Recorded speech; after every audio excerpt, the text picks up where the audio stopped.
गीता 12वां अध्याय अर्थ सहित Bhagavad Gita chapter 12 with Hindi. Arjun बोले, जो अनन्य प्रेमी भक्त जन पूर्वोक्त प्रकार से निरंतर आपके भजन ध्यान में लगे रहकर आप सगुण रूप परमेश्वर को और दूसरे जो केवल अविनाशी सच्चिदानंद घन निराकार ब्रह्म को ही अतिश्रेष्ठ भाव से भजते हैं, उन दोनों प्रकार के उपासकों में अति उत्तम योगवेता कौन है। श्री भगवान बोले, मुझमें मन को एकाग्र करके निरंतर मेरे भजन ध्यान में लगे हुए जो भक्त जन अतिशय श्रेष्ठ श्रद्धा से युक्त होकर मुझ सगुण रूप परमेश्वर को भजते हैं, वे मुझको योगियों में अति उत्तम योगी मान्य है। परंतु जो पुरुष इंद्रियों के समुदाय को भली प्रकार वश में करके मन बुद्धि से परे सर्वव्यापी अकथनीय स्वरूप और सदा एक रस रहने वाले नित्य अचल निराकार अविनाशी सच्चिदानंद घन ब्रह्म को निरंतर एक ही भाव से ध्यान करते हुए भजते हैं, वे संपूर्ण भूतों के हित में रत और सब में समान भाव वाले योगी मुझको ही प्राप्त होते हैं। उन सच्चिदानंद घन निराकार ब्रह्म में आसक्त चित्त वाले पुरुषों के साधन में परिश्रम विशेष है, क्योंकि देहाभिमानियों द्वारा अव्यक्त विषयक गति दैक पूर्वक प्राप्त की जाती है। परंतु जो मेरे परायण रहने वाले भक्त जन संपूर्ण कर्मों को मुझ में अर्पण करके मुझ सगुण रूप परमेश्वर को ही अनन्य भक्ति योग से निरंतर चिंतन करते हुए भजते हैं। हे अर्जुन, उन मुझ में चित लगाने वाले प्रेमी भक्तों का मैं शीघ्र ही मृत्यु रूप संसार समुद्र से उद्धार करने वाला होता हूँ।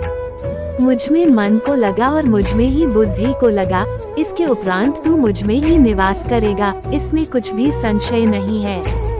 यदि तू मन को मुझ में अचल स्थापन करने के लिए समर्थ नहीं है, तो हे अर्जुन,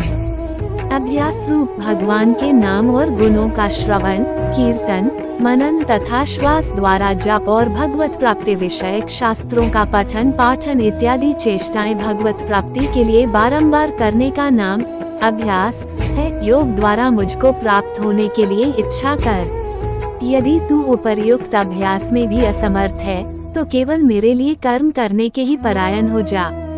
इस प्रकार मेरे निमित्त कर्मों को करता हुआ भी मेरी प्राप्ति रूप सिद्धि को ही प्राप्त होगा। यदि मेरी प्राप्ति रूप योग के आश्रित होकर उपर्युक्त साधन को करने में भी तू असमर्थ है, तो मन बुद्धि आदि पर विजय प्राप्त करने वाला होकर सब कर्मों के फल का त्याग कर। मर्म को न जानकर किए हुए अभ्यास से ज्ञान श्रेष्ठ है, ज्ञान से मुझ परमेश्वर के स्वरूप का ध्यान श्रेष्ठ है और ध्यान से सब कर्मों के फल का त्याग श्रेष्ठ है, क्योंकि त्याग से तत्काल ही परम शांति होती है।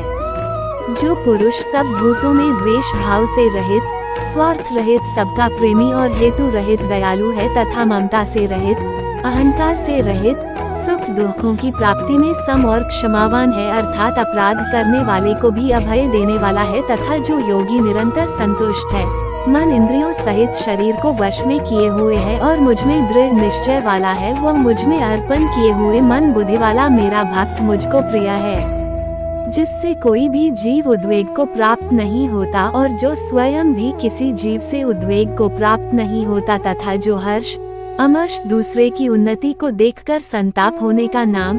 अमर्ष है, भय और उद्वेग आदि से रहित है, वह भक्त मुझको प्रिय है। जो पुरुष आकांक्षा से रहित बाहर भीतर से शुद्ध चतुर पक्षपात से रहित और दुखों से छूटा हुआ है, वह सब आरंभों का त्यागी मेरा भक्त मुझको प्रिय है।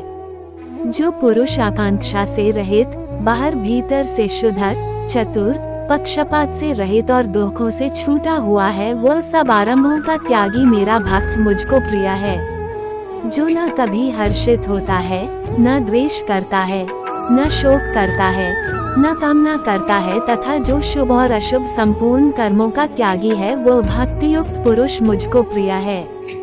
जो शत्रु मित्र में और मान अपमान में सम है तथा सर्दी गर्मी और सुख दुख आदि द्वंद्वों में सम है और आसक्ति से रहित है। जो निंदा स्तुति को समान समझने वाला मननशील और जिस किसी प्रकार से भी शरीर का निर्वाह होने में सदा ही संतुष्ट है और रहने के स्थान में ममता और आसक्ति से रहित है, वह स्थिर बुद्धि भक्तिमान पुरुष मुझको प्रिय है। परंतु जो श्रद्धायुक्त वेद शास्त्र महात्मा और गुरुजनों के तथा परमेश्वर के वचनों में प्रत्यक्ष के सदृश विश्वास का नाम श्रद्धा है, पुरुष मेरे परायण होकर इस ऊपर कहे हुए धर्म में अमृत को निष्काम प्रेम भाव से सेवन करते हैं, वे भक्त मुझको अतिशय प्रिय हैं।